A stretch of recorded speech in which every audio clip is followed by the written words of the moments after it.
just in terms of my experience in working in natural disasters with people like Regan, on our marae with my iwi. In terms of recovery planning and going forward, a lot of emphasis was on infrastructure, on buildings, on the important sources of energy that we need to have a city and homes running. And what has been lost in that, I felt, for Māori was the cultural aspect of recovery. And so what is important about culture is how we identify as people and whether we feel we belong and how strongly our connections are to the places and for me, for whakapapa. So I wanted to talk about that today because with COVID, 10 years later, after an earthquake and looking at the recovery planning that happened there, in COVID, I feel with the pandemic response, there's a similar thing going on. Culture is being forgotten. And so we must, of course, it's very important we look at health, our social well-being, and these factors are very important. Part of that is housing, our buildings, our communities, and our connectedness to those buildings. Hasn't the pandemic showed us all about the importance of social connection and what happens when we are required to not be so socially connected? So in all of that, when we're trying to rebuild and come back and regenerate, reconnect from this recent 3 months of effect of the pandemic, I felt that, gosh, this is another impact on Māori culture and Māori identity and belonging. So I wanted to talk about culture as the missing link here, because for my father being born and raised here in the South Island, our connection to the place where he was born, which is on the Banks Peninsula, goes back 21 generations. Not having always lived there, but certainly the little place at Little River on the Banks Peninsula, we've lived there since the late 1800s, 1868 to be exact. So that connection is really important to me, and the same goes for my mum, being brought up in a rural location on the pa, where they've had to build their own whare and marae and homes. And so their stories and what was special about the essence and vitality of their community and homes is so significant. So that's a little bit of an introduction, I hope, to this. I'm going to share PowerPoint photos mostly with you now, and just wait for that to come on, and talk about the essence of identity and our culture. I don't know if that's working. I had it going before. Here we go. No. That.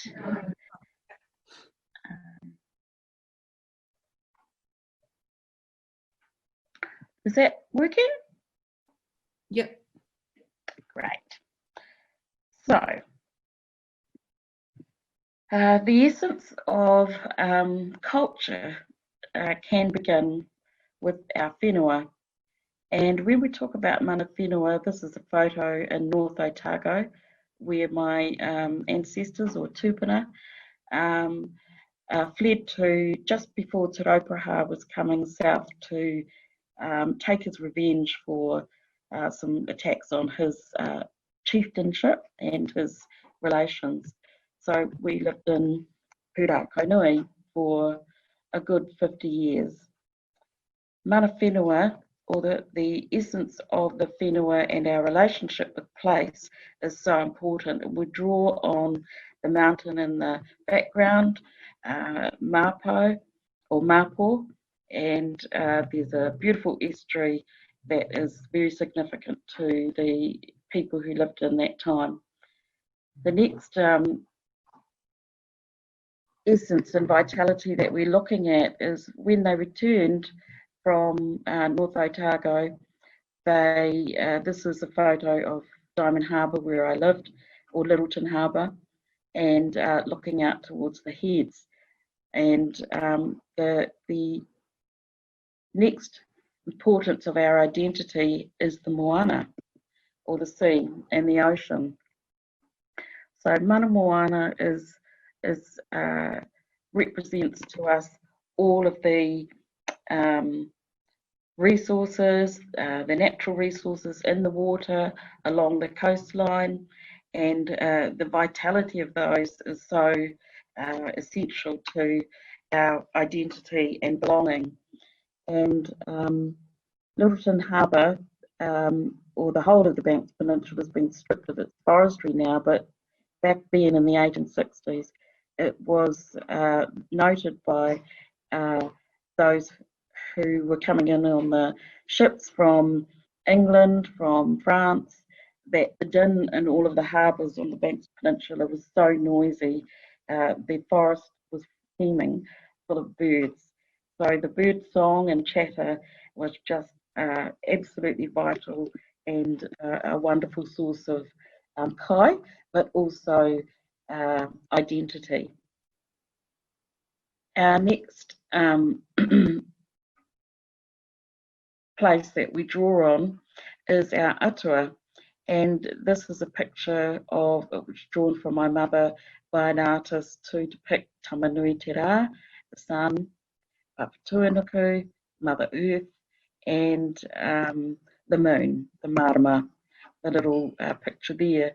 And we're really talking about the whole cosmos and the energy that we draw from the heavens, from the earth, from all of the heavenly bodies that are so essential to making us part of the, not just where we stand, but when we look up into the heavens. And there we can see Atua. Most people may refer to Atua as a term of the gods, Papatuanuku, Ranginui, Sky Father and Earth Mother, Te Rā, the sun, Marama, the moon. We can refer to these as Atua. Atua, the actual word, means those things, the unseen things, the intangible aspects of our life. So Atua is referred to as the gods, but in terms of how I was brought up, my mother was referred to talk about the unseen and the intangible aspects of life. Obviously, we draw from the essence of humanity, or Mana Tangata, from people, and these are another essential part of what is vital about identity and belonging. So all of these concepts are in nature, they're in places, they're in ourselves as human, how vital and healthy we feel, how connected we feel to all of those aspects. Another part that we start to go to next is when we're looking at the concepts of whare, or a structure, a building, we can also refer to whare tangata, and in one sense whare tangata means the human reproductive system, but it also means, sorry about that, whare tangata is the house of the people. It's the sacred spaces of creation where humanity is created. It's the four corners of the universe. That structure that you can see there with the trees and what they have created, a doorway, a window, a place for birds to be a part of that structure, all is fronting the ngahere, or the bush, or the living things created by Tāne Mahuta, another Atua. And whare tangata is, yes, it symbolises the womb, our first beginnings, but it also symbolises the earth and the sacred spaces of creation. And if we can imagine us as humans, and my people, my ancestors, starting to draw on nature to create structures just as this artist did for my mother when she was trying to explain to him that the forest is a whare, nature is a whare, the universe is a whare. So that's a depiction of what is commonly known in Māori knowledge, Mauri Tangata, or the house of the people, but it's the house of the universe as well. So all of these concepts bring us to kōrero about, okay, let's construct a little kāinga. And kāinga means home, or the homestead. And in Ngāi the kāinga, we replace the NG in that wording, K-A-I-N-G-A, with the K. So we call our homes kaika, or the kaik for short. And when I was a little girl, we had the kaik at Aroha, which is the harbour just over the hill from this picture of this little whare, and we had the kaik at Otako. And I thought the kaik was a place, or kaika, but actually kaika is the homestead. So in sharing this photo with you, this little whare, and there was a add-ons to the whare which fell away, and it had a big firehouse, but this little whare still stands at Little River in Banks Peninsula, and it was built probably in the late 1800s. My grandfather was born in 1889, and his parents managed to get some finances and money to help to build a whare, and they built, his parents, my great-grandparents, built a whare there to house their children. They had 5 children, and the family and successive, or another generation, my father's generation, lived there as well. That house still stands, and like a lot of our marae and whare, they stand, and I asked my mum, why do they not pull the houses down? Why do some of our marae look like they really need a lot of work and done to them, and they've got lots of cobwebs and the paint's falling away? And she said, well, the old people believe that our homes and our houses sometimes, they need to die a natural death. So they let them stand and just die if once they've moved out and moved on.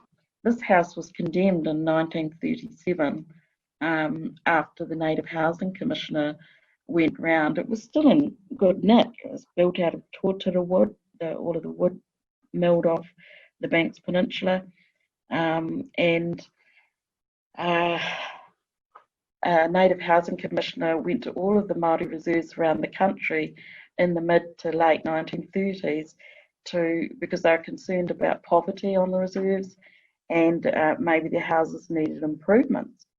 So when the Commissioner travelled to our little reserve in Little River on the Banks Peninsula on July the 17th, 1937, there was no one home. So he left a note saying that given the state of the house, and he'd done a bit of research on my family, they felt it was not economical to loan our family money to improve the whare, and so they suggested that my father's family should move to another reserve just north of Christchurch, which was closer to the city, and it would be more economical. So because of the poverty on the reserve at Little River at Wairewa, many of the houses were condemned, and they still stand to this day in this sorry state. But we love our little whare, and it's a kāinga that's very important to us. And while we can see the physical structure and how dilapidated it is, and the cows get in there, our hopes are to restore it and rebuild it, so that our community and its vitality and the essence of having people live in the community returns. So our family are working on plans to improve our papakainga, which is the marae and the pā area which there are about 30, 40 houses that are all still empty. Some have actually completely fallen away and been taken down, but many still stand in the state. But if we go back to these concepts of how would we want a whare to be, and looking forward now, what will we draw on from our culture to rebuild? And I want to have this kōrero with you now, I suppose, to start to share. How do we draw on these concepts of how do we make a whare or a kāinga a good place to occupy as human beings? Obviously, you need toilets, bathroom, kitchen, but what is the essence that we're really trying to draw on, and the concepts of our atuatanga, our moana, our whenua, to help us to think about what's most important to us in a whare. So those are the things I sort of want to start off with, and if you have any questions, please interrupt and fire ahead. I'll take us off the sharing, and we can go back there. So, any questions? Well, thank you very much, Mauri. That was really beautiful. Any questions, people? Trying to get back to you all. Okay, I think we're getting better here. There we go. Any questions? Sorry.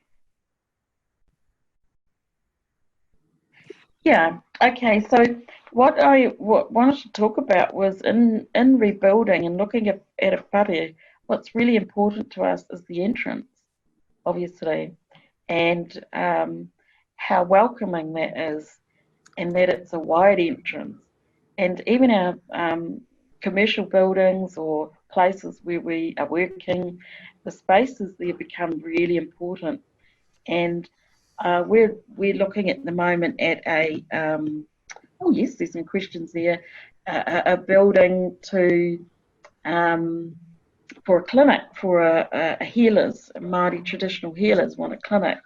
So we're talking about things like when people come in, they bring their energy with them that we've just talked about, and their mauri, their essence and vitality comes with them. And so we have to make sure that the whare is safe to allow all types of energy to come in and enter. And this is what happens when you enter a meeting house. You come in peace, and you come in with the spirit of wanting to engage and interact. We as the host bring our guests in, and they come in peace. We introduce each other and welcome each other. Many Māori homes, there'll be a little bit of a, I often used to go and visit people with my parents as children. My dad would be welcomed by the head of the house, of the host, and he would reply. So we were having like this little mini pōwhiri inside the home, and that would be done in a certain part of the house. Afterwards, to acknowledge that you'd come in as tapu, you'd go to food part of the house to make everybody noa, or not tapu, so you can become part of the household. All of these types of entrances and doorways and spaces are invisible to us, just like the Atua, but they're very real to a Māori home occupant. We've got two questions. One Yep. from Sophie, but Sophie's audio may not be working. Do you want to try for Sophie? Yeah, kia ora. Can you hear me? Kia ora, yeah. Oh, it's working. Gorgeous.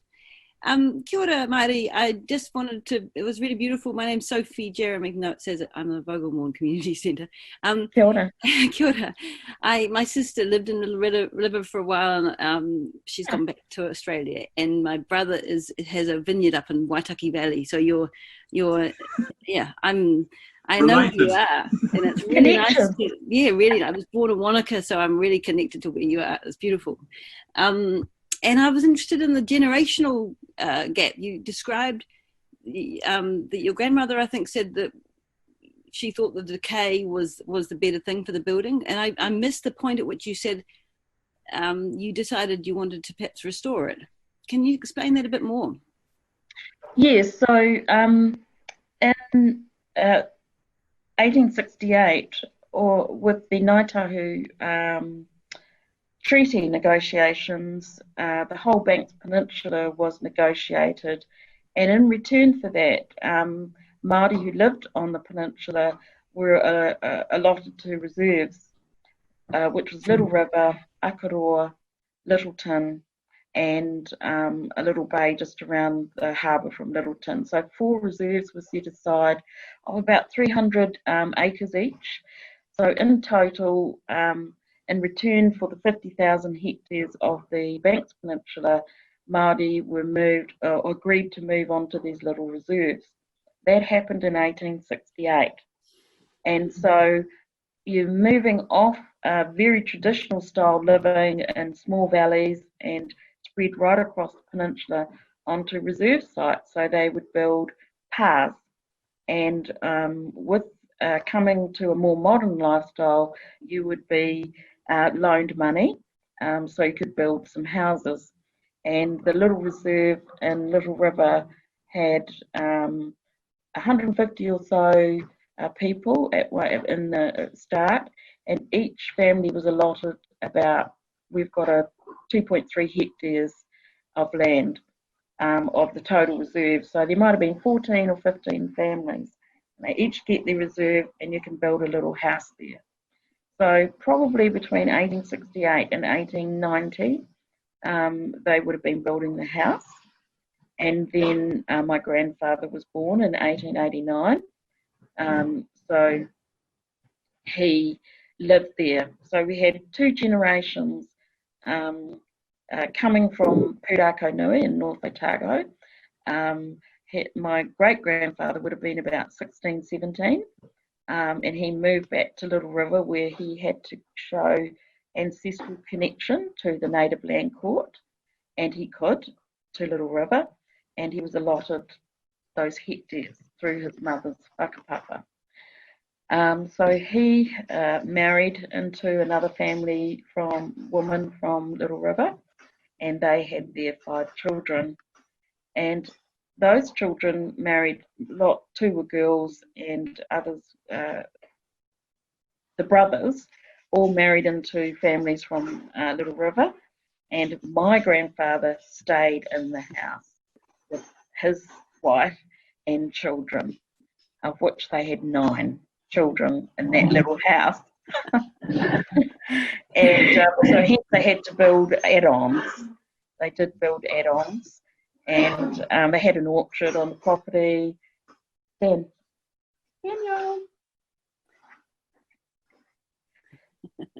Daniel. So sorry about that, everybody. So they did live there for 2 generations. It's very vital, healthy, full of essence. There was a marae, a little village. They lived off the land, the milling that was happening in the area. By 1937, the logging that was happening on the whole of the peninsula was believed to have been a source of the economy for at least 100 years. It was all gone in 30 years. So the economy was devastated much sooner than they had planned for it to happen. So the native housing commissioners moved around all of the reserves in the country because there was a lot of poverty. The economies had changed everywhere, and as little as 1868 to 1930s. That's 60 years. And so many of the reserves were impoverished. Little River, or Wairewa, was believed to, the commissioners stated, it was the most impoverished he'd witnessed out of all of the reserves. People were living in cardboard boxes. It was midwinter. Our home, we were quite well off in relation to many other families who also had large families coming to live in these little houses.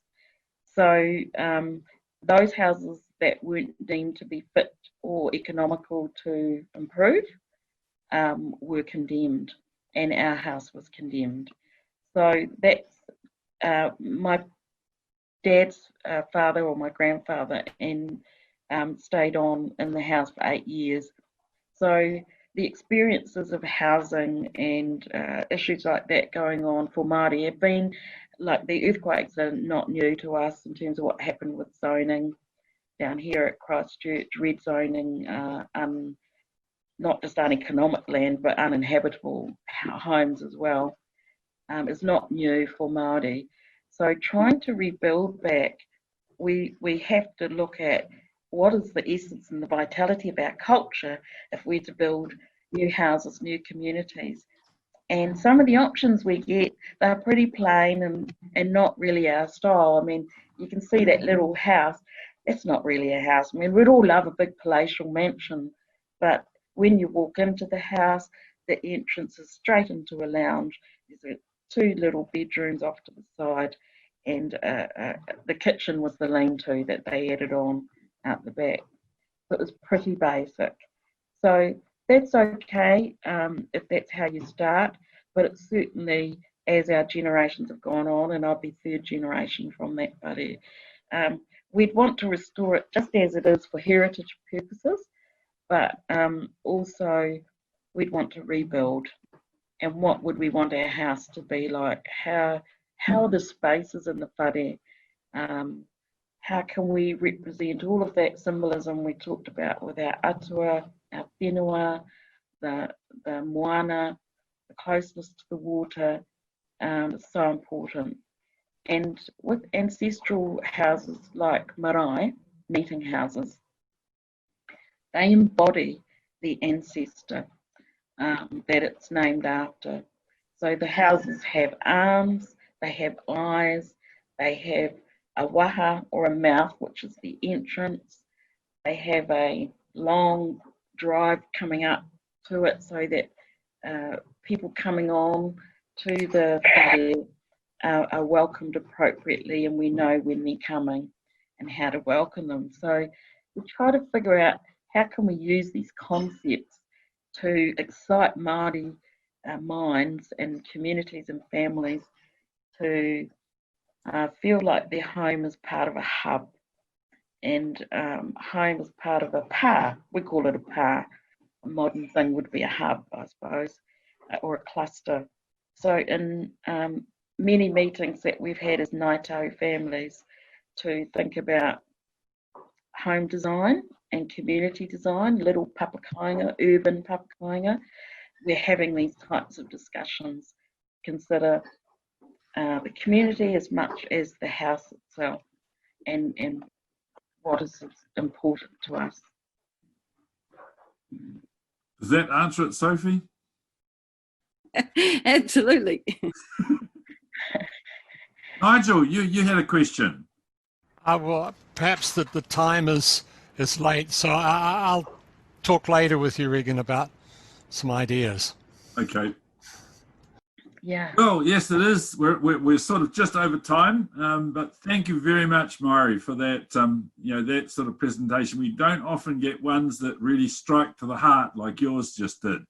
So it's marvelous, and thank you very much in the usual way. So as Becky's outlined what's coming up next week, so we've got a busy 2-session next week in the morning and in the same time, same place here, but a little bit longer, through till 3:30 rather than just the 1:30.